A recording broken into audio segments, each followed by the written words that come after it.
These are Russian soldiers on their way to loot and to kill. But their every move is caught on multiple cameras. And so is Leonid, the security guard, as he approaches them.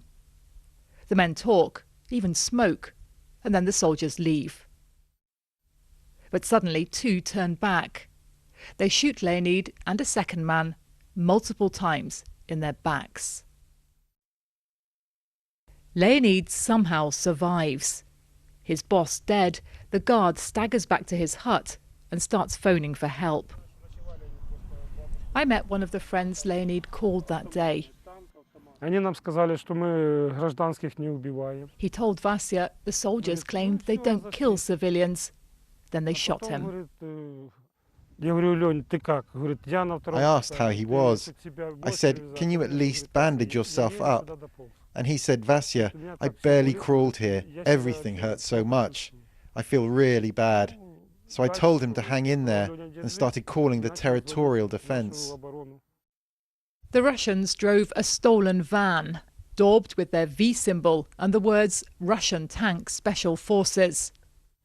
And this is the man we saw shooting, now helping himself to a drink. He has no idea he's being filmed. No one does, until it's too late. And all this time, Leonid is hiding in here, bleeding heavily. Weeks later, we found his clothes and mattress bundled up outside. He died before help could reach him. I met the men who tried to save Leonid, Sasha and Kostya, who sold air conditioning before the war. As they rushed to the scene that day, they tried to reassure Leonid that he'd make it, but they were scared themselves. We went there knowing the risk, under fire. We knew the Russians would come back, and they had tanks, and we only had our guns. So our chances were not equal, but we had to go and get him. They show me how the nearby road looked in those days, with Russian tanks rolling past their positions.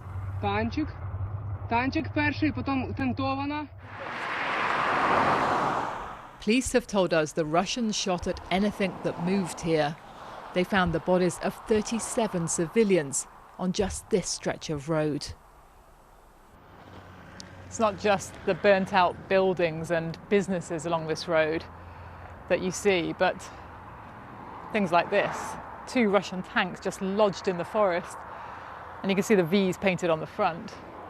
And it's a really stark reminder of just how fierce the fighting was all along these roads into Kiev, and how terrified Leonid must have been as he was lying there bleeding and calling for help. Leonid's daughter shared this image of her dad as she'd like him remembered. Yulia is abroad now. She tells me she wants her father's killers to face justice. My dad was not a military man at all. He was a pensioner. They killed a 65-year-old. What for? I'm not so much furious as full of grief and fear. These damn Russians are so out of control that I'm afraid of what they might do next. Leonid never returned to his home or his pets.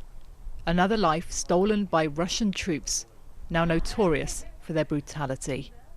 Sarah Rainsford, BBC News, Kiev.